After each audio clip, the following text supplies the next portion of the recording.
Sometimes we get so used to things that are just so messed up, like war, for example. You know, you talk to someone who's absolutely a total zombie when it comes to war. They have lost all sense of reason. They've lost all sense of compassion. They'll come, say, look at the innocent children, look at the people that die that had nothing to do with the conflict. And they'll come back with the comment, war is hell. Now, they don't even think about anymore, you know, the horrors of innocent people being killed, innocent people having their lives destroyed, innocent people losing their homes, losing their loved ones, losing their limbs. They don't even think about that anymore. What is the common denominator of war? The common denominator of war is leaders, people leading the average person, the easily persuaded person, the uninformed person, the ignorant person, into go there and kill those guys. Those are the bad guys. Indoctrinating them, brainwashing them into saying those are the bad guys. And right now, the Israeli Defense Forces are one of the most horrible examples of people that have lost all sense of humanity.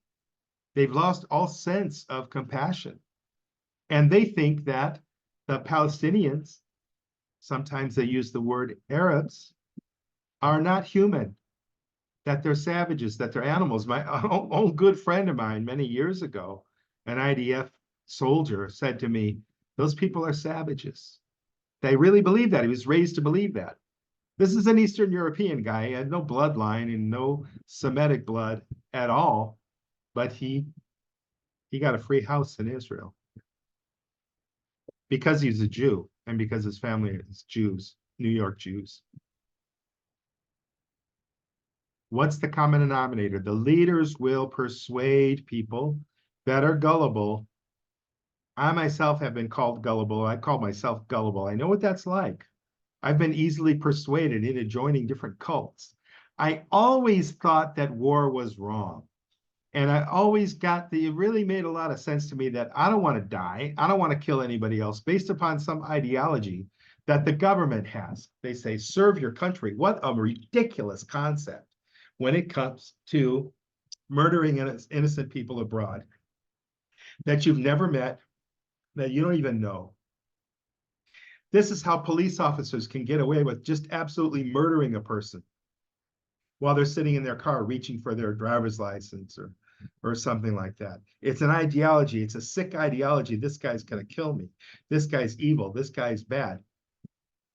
He's reaching for his driver's license, for heaven's sake. So the common denominator is always this ideology that's put forth by the leadership and the news, the media that's reporting, oh, look at how bad these guys are and what they did. This justified, the fact that the Japanese went and did some absolute terrible destruction in Pearl Harbor. What was that, December 7th, 1941? It was an absolute horrifying thing. Well, what the Americans were happy to do in that case was to get revenge because the Japanese had been so dehumanized. People called them the Japs, which is a derogatory term. It's a rude term, really. You don't call a Japanese person a Jap unless you want to be rude about them. And I grew up in a little bit of that culture, even though I wasn't born until 1960. There were still some people around calling the Japanese people Japs because there was so much hate and so much resentment by the media, which is often controlled by the government, and the government's manipulating and brainwashing soldiers and teaching them that those guys are evil and those guys are bad. So they justified dropping bombs, atomic bombs, on a couple of cities, Hiroshima and Nagasaki. Totally murdering countless innocent Japanese people just because they were Japs, right?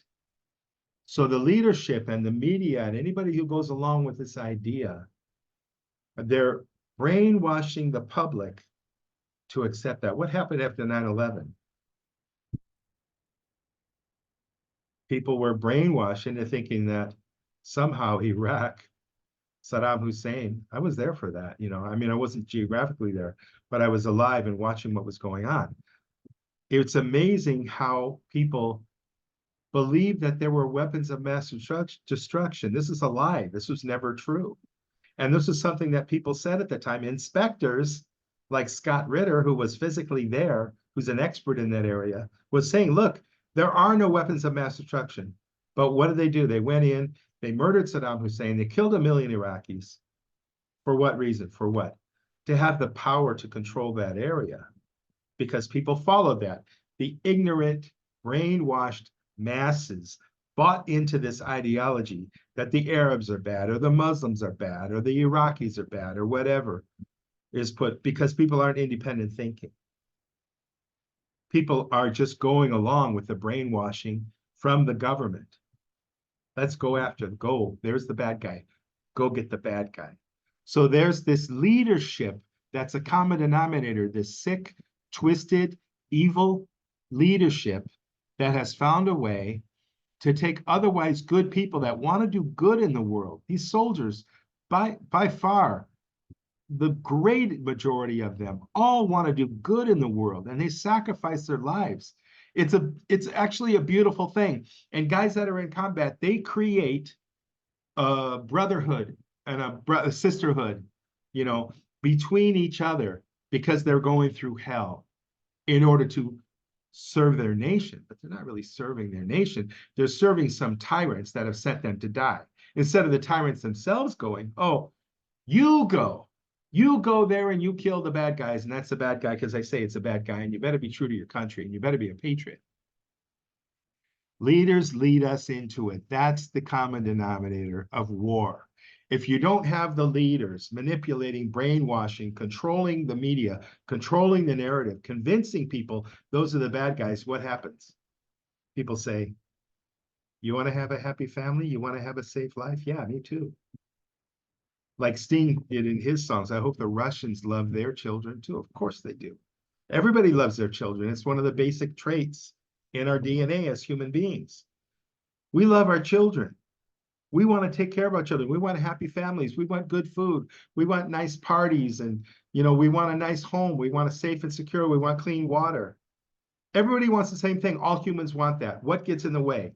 Psychopaths, sociopath, tyrant leaders that manipulate humanity into go kill the bad guy. The bad guy's over there, go kill him. Okay.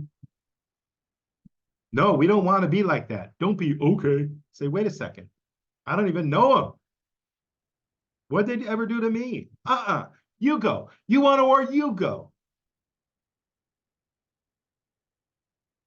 Why sacrifice your life for your nation? Sacrifice your life for your family. If someone's coming to attack your family, okay, defend. Defend. There's people coming to literally, physically come in to attack you. Otherwise, what the hell does that mean? Serve your nation. No, you're not serving your nation. You're serving genocidal maniacs, homicidal maniacs that want to go kill people that you've never met, you don't know. So think about this. Think about when it comes to war. Just, leave a comment if you like and tell me, oh, this was justified. This was right to kill those people. There was no other way. Japan was already losing the war when the bombs were dropped on them. Bombs didn't need to be dropped on these cities. Bombs could have been dropped somewhere else. They could have said, hey, look what we can do. Please stop. Let's stop all this. But that wasn't the motivation, was it? These are homicidal maniacs making the decisions. So once you get out of this bubble of it's patriotic and patriotism is an important thing. No, it's not. We want a strong nation, but not by murdering and stealing the resources and mass murdering people that we don't even know. This is a really important thing to understand. What's the common denominator of war? It's the leaders that lead us into war. Without these homicidal, maniac leaders, without these tyrants, without listening to people that want us to do harm to other innocent people, war ends. No soldiers, no war. Anybody can scream from their padded cell, go kill the bad guys, but we don't have to listen. And that's a mistake. People think they have to listen to these homicidal maniacs. No, you don't. Have some different values. Be aware of what's going on. Thanks.